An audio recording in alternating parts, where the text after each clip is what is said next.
This is the Roots and All podcast, and I'm your host, Sarah Wilson. Join me as I talk about all aspects of gardening with some of the top horticulturists from around the world. Hello and welcome to this week's episode, where my guest is bee expert Kevin Hancock. Kevin has invented a honeybee nest box that's the only self-regulating honey harvesting system in the world, meaning the bees will dictate how much honey you can take, dependent on the environment that year. It's a way of hosting rather than keeping bees, and is an intriguing system. Kevin explains more. So I'm South African and I moved out to the UK. Well, I've almost been in the UK longer than I was in South Africa. So I moved out in 2000 and my hobby has always been hunting wild colonies of honeybees, specifically for the research. In the olden days, they used to do bee lining specifically for getting the honey, whereas my interest is investigating bees living in trees predominantly.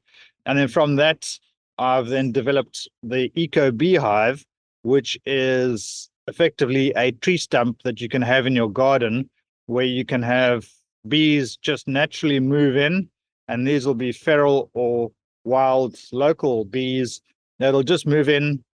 And then effectively you are not really a beekeeper, but more of a bee host.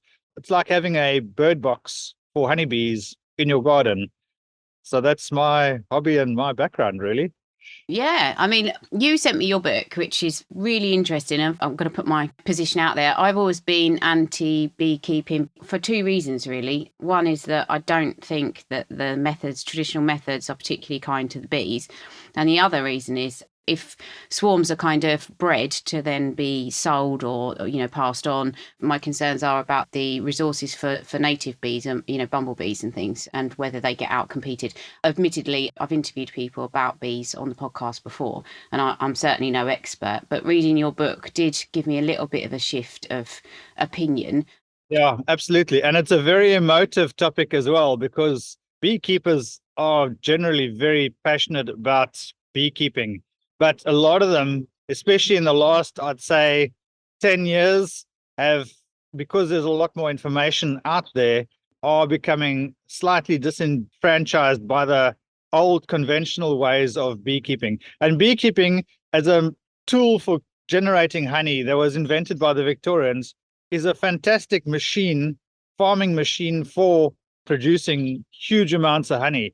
But the downside is it is farming honeybees, but unlike sheep and cows where you can have them captive, every time beekeepers do anything to a colony, especially when they do queen manipulation and they import queens from overseas, what they're actually doing is they're impacting the wild honeybees hugely in the immediate area around where they are. But then also having large apiary systems, especially the commercial guys. Bees are the number one pollinator.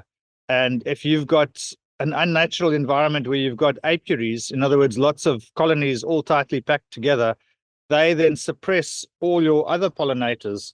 And that can be really bad, not only for the genetics of the bees, but also for all the other wild pollinators. So I advocate very much my natural system of beekeeping, because it doesn't suppress all your bumblebees and wasps and flies and all your other very gentle and very mild-mannered sort of pollinators that are then pushed out by the overly zealous honeybees. And the other thing that people quite often suggest is that by providing more hives all over the place, you'll get an unnatural swing to having too many bees. But the actual fact of the matter is bees are very unusual in that they need a very large, specific type of nesting space. So bumblebees and all the other bugs and things, they normally have a small little hole that they can either hibernate in over winter, or they can die and leave eggs for the following season. Honeybees can't do that. They can't hibernate at all. That's why they make honey. They don't make honey for us. They make honey so that they've got food to get through the winter.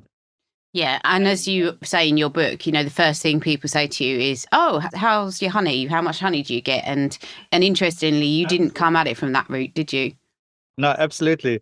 This is not about honey production at all. The only reason why I do advocate my systems of honey harvesting is because it's completely non-intrusive. Over the last 40 years of doing this, I've found quite a few anomalies and quirks that honeybees have. And taking advantage of two of these, I've been able to develop two honey harvesting systems that are completely non-intrusive and self-regulating. In other words, the bees will give up only enough honey once they've got an excess within their own stores so that they are confident that they'll get through winter. Only then will they add an additional amount of honey that one can take. And that is peculiar and unusual specifically to my system of beekeeping, which is super cool. I can't even believe that I've come up with this way of harvesting honey. But going back to my point with regards to having more nests boxes. So bees live in trees, and that is their natural space to live in. They don't live in loft spaces or walls or things like that. They want to live in trees because they have to have all the beneficial bugs and insects and things that come along with living inside a tree stump. The problem is no trees equals no bees, and loads of big trees are cut down for two reasons. The excuse is normally health and safety because limbs are falling off. But the fact of the matter is, if you see a big oak tree standing there, that's worth 10 or 20,000 pounds. And just having a 20,000 pound lump of wood sitting out in a field somewhere, the temptation for people to then chop trees down is huge. So we're losing loads and loads of, because you need to have really big trees to be able to have a big enough cavity inside it for it to be feasible for honeybees to live in. And the sad fact of the matter is we're losing lots of large trees in not only urban areas, but rural areas as well. And another point of fact is that people always consider that bees live out in the countryside.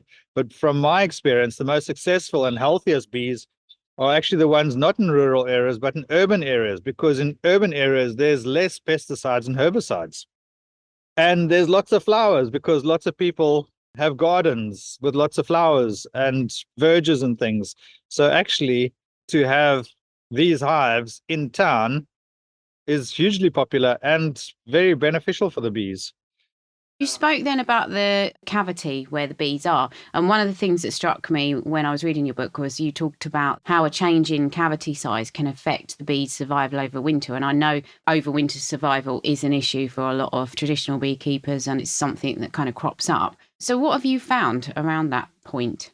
So overwintering, if I get a swarm that's come from a beekeeper, beekeepers do things that they think they are being helpful or is actually a kind thing to do. And one of the things they do is they feed, in fact, the organization in the UK that's responsible for beekeeping, DAFRA, the government organization, they put out an email out to all beekeepers earlier this year saying that bees are battling because it's so rainy, and this is how you make some sort of fondant that you can feed them.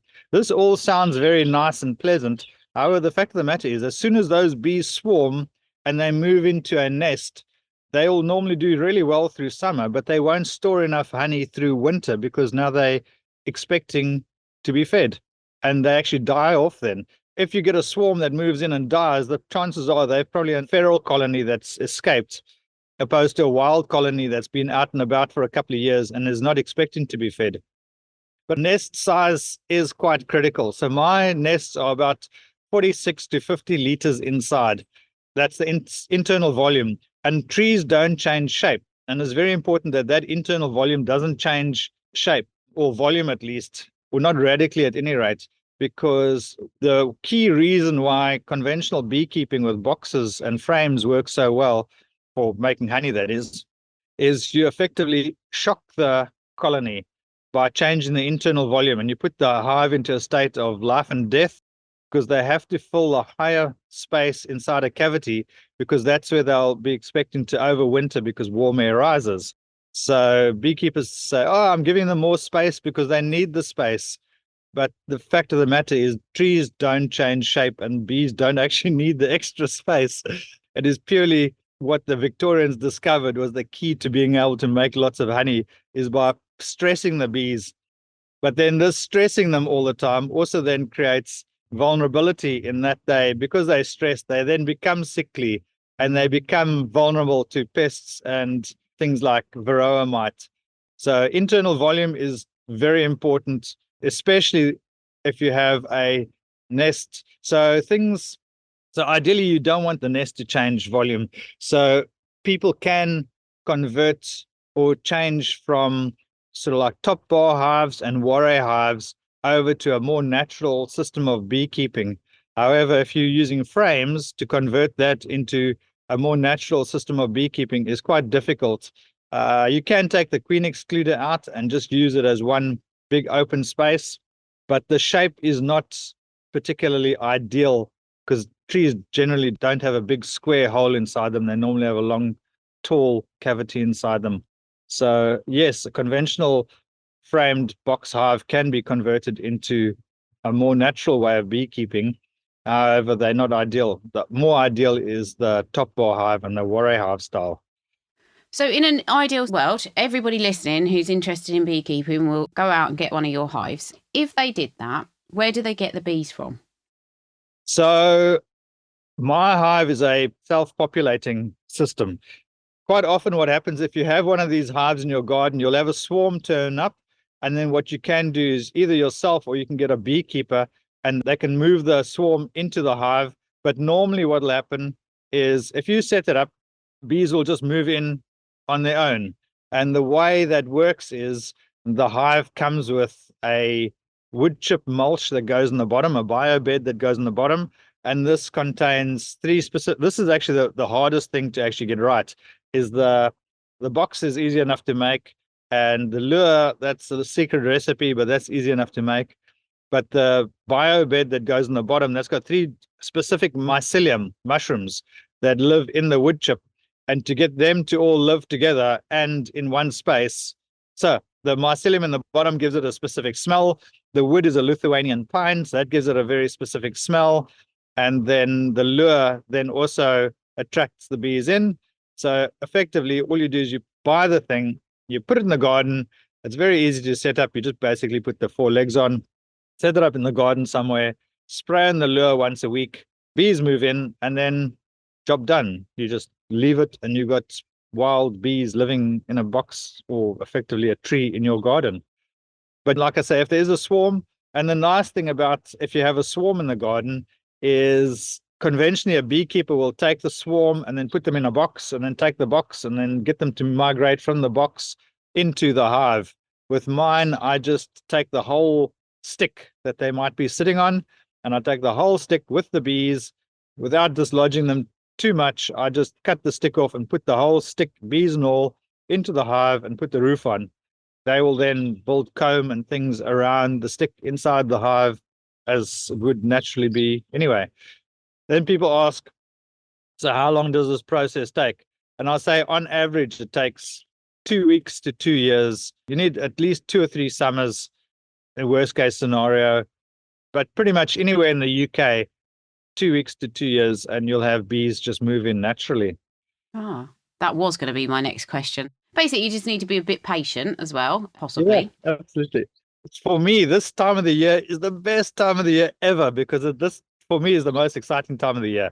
So I'm a bit naughty. I do not quite guerrilla gardening, but I do like a guerrilla beekeeping, but I do ask for permission. So I build and put hives up all around. I live near Stansted Airport, so there's large tracts of open land all over the place. So I ask for permission and I put hives up all around Stansted Airport here and all the right of ways. And this is the most exciting time of the year because this is when we're starting to get swarms. And it's like, when are we going to get a swarm? If we're going to get a swarm. So for me, this time of the year is the most exciting time. As most conventional beekeepers, for them, the most exciting time of the year is at the end of the year when they're harvesting the honey. But for me, the most exciting time of the year is now when spring's just starting to kick off. And this year particularly has been a bit of a lag because we've been having so much rain. So most of the colonies that are out and about, the queen's been able to lay for long enough that the whole hive is now full and ready to go. And they just haven't been able to have enough. They need like 2 or 3 sunny days in a row for them to then get the urge to want to swarm. Yeah, so for me, this time of the year is like really, really the most exciting time of the year. And for my customers as well, because a lot of customers that put hives in right at the end of last year are now baiting furiously. Every time the rain stops, get out there, spray it a little bit with a little bit of lure. And yeah, no, some people have already caught some swarms. That explains why I found some the other day then. Yeah. Exactly, yes. And that just proves that if you become aware of what's going on in the environment, you then do notice things. So yeah, no, that's really exciting to actually see a swarm out and about. And because these are wild or feral bees, they don't want to be found. If you've got an apiary system where you've got a whole lot of hives together and you're working them once a week through the summer, they do become a bit angsty because they obviously become defensive. Whereas if you've got wild bees, they actually aren't defensive because they don't want to be found. Because if they get found, that means the whole colony gets lost. So generally, wild bees, they will not sting anywhere near the hive because they don't want to be found, because that gives their position away. And also, if they are being harassed by something, they will headbutt you first. They will fly into your face a couple of times as you're walking over. Then you just walk away and then come back a couple of days later or a week later if you want to have a look at your bees. Yeah, so it's beekeeping, but on a whole different sort of level. It's almost like a different insect when you start dealing with more ferals. And feral, people always say feral, oh, that's a bit crazy. But in this case, it's the exact opposite. Feral means they're actually a lot more milder and a lot more placid, not feral like completely crazy.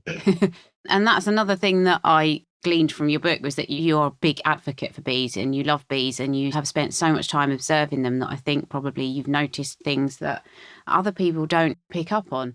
And thinking about, if you had one of your hives in your garden and so your swarms turned up, everything's happy, how much work do you need to put in over the years? Or once it goes in, is it fairly self-sustaining? That's a really good question. So with a conventional beehive, even if you get a flow hive or if you get a top bar hive, if you go on a course, they will tell you good husbandry is you need to go into the hive once every 10 days through summer. So if you've got a family or you're thinking of going on holiday, unless you're in a club or you've got friends, you'll come back. And if you leave your bees for more than 10 days, especially when it's a really busy summer, your hive will be all propolis together and it'll be a nightmare to try and open the thing up again. Whereas if you've got bees living in a tree in a garden, you normally won't even know that they're there. So there's actually, where the work is entailed with these is to initially get the bees to move in. So that means you might have to move the hive around a little bit to find a more ideal spot. And then it's once a week spraying the lure on. But once they've moved in, then you don't have to do anything. If you don't want to ever get honey out of it, that's it. End of. You've now got bees living in a tree stump in the garden, and they are quite adept at looking after themselves. Then the next question is, some people want to get honey. And with my system, I'm perfectly comfortable with telling people that you can take honey out of these because it is only the excess that you're taking. And you take all of it because they've already prioritized their honey for winter, for the environment, for the amount of insulation that they've got. The honey that'll be in the honey boxes on my system are completely excess to requirements. Sometimes I'll use it in summer and springtime to get going, but very seldom. So if you want to get honey out of my systems, my hives, there's two ways of going about it. The one is to have a big honey box on the side, and that acts like a nook. I always recommend people to, at minimum, have a smock, which is a bee suit. You don't need to have a full body one, just the smock and gloves, so that if you go there, if you do bump the hive or hammer the hive accidentally, they will send out a sentry to go and have a look what's going on. And talking about bumping the hive, these hives don't like footballs and strimmers. So you can strim right up to the hive as long as you're not actually hitting the hive with a strimmer. All my machinery is all petrol stuff. And I can mow right past the hive and I can strim right up to the hive and I can cut the hedges around the hives as long as they don't actually bump the hive itself. As long as they don't hang around for hours on end, they're not perturbed. But yeah, so you can actually get honey out of these. The volumes that you're going to get like 6 kgs This is where beekeepers also laugh at me. They say, why do I bother getting 6 kgs? But 6 kgs, that's like 12 jars of honey. That's normally more than enough for most families. So 6 kgs is a fair amount of honey. Then you've got a system called the small honey. So you get a big honey box and a small honey box. I've been researching what I call the transitional zone inside a hive. This is the section of the hive that is honey in autumn and brood through summer. So it's the only part of the hive where you have brood and honey in the same comb. And my small honey box then fits into this zone, which then, again, the bees, when they go into their winter mode, they will actually eat the honey, but they'll leave that honey behind. And they won't actually go back for it if they need it during winter. So again, when that honey is removed, all the honey is removed. It's all taken off. I've got lots of videos and things online. People want to find out more, they can just go into my YouTube channel, Gardener's Beehive. So my hive is called, it used to be called a Gardener's Beehive, and now I'll call it an Eco Beehive because it's evolved and it's not quite the same thing. When I'm talking about evolving, it's like over the last 15 years. So it has changed, but it's only changed slightly as I've introduced the small honey box. Okay, yes, you refined it down. Yeah, love it. Yeah, absolutely. I mean, that's it. Because you called it the Eco Beehive, I thought it was quite good to mention that you talk about forest gardening quite a bit in the book. So I'm guessing this is that sort of system would be ideal for that type of growing area. Absolutely. Yep, forest gardens, but I was going to say allotments. So the original allotment rules and regulations around pertaining to honeybees was all written up during the Second World War. And a lot of those rules haven't been changed. So during the Second World War, you weren't allowed to grow flowers. You weren't allowed to grow strawberries. You weren't allowed to grow anything unless it was purely food and functional.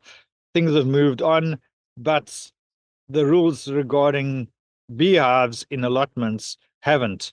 And so they still expect, if you have beehives on site, them to be productive as honey harvesting machines. But there are a lot of allotments that have taken the rules with a pinch of salt, and you find my hives on there as nest boxes, purely so that they can benefit from the pollination that honeybees can give, more so than for honey production. And in the weirdest places, all over the place, there's these hives. And it's cool. I think it's great that people do buck the system a little bit, because the emphasis has changed and people are also more aware of how important honeybees are to an ecosystem. So honeybees are under threat from pesticides and herbicides, just as other bugs, but their biggest problem that honeybees face is the lack of accommodation. No trees, no bees. Yeah, fascinating.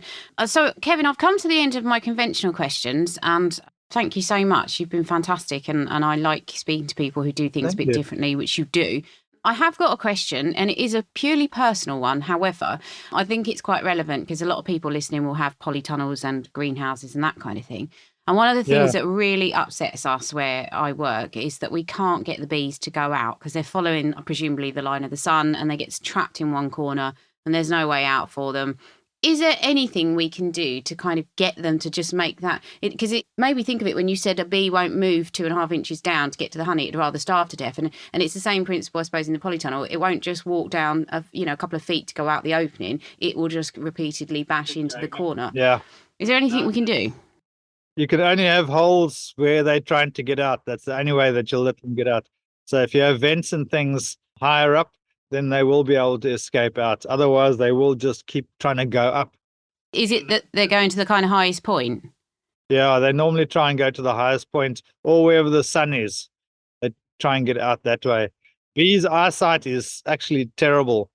Their infrared spectrum is really good, but their conventional eyesight is really not that great.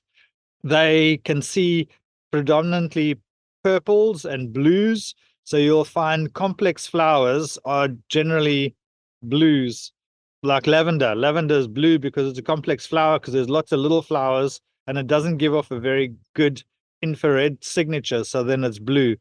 So you'll find big flowers will be colorful.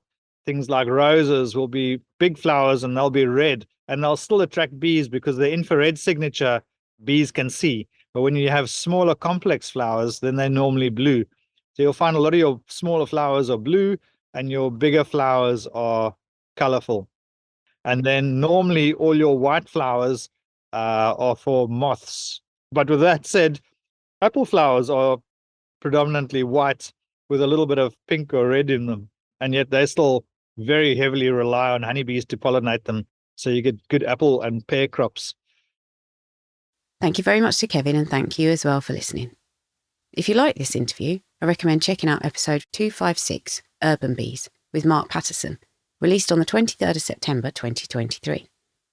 And also episode 264, Looking Out for Bumblebees, with Jill Perkins of the Bumblebee Conservation Trust, released on the 20th of November 2023. You can download or listen to the podcast direct from the website rootsandall.co.uk. Please also check out my Patreon, where you can make a one-off donation or take out a monthly subscription to help support the podcast. Because if you enjoy the show, please help it continue. I also have a GoFundMe where you can make a one-off donation. Even a one-off donation of £1 helps, and I'll be really grateful for your support. So please go to Patreon or GoFundMe and search for Roots and All Podcast.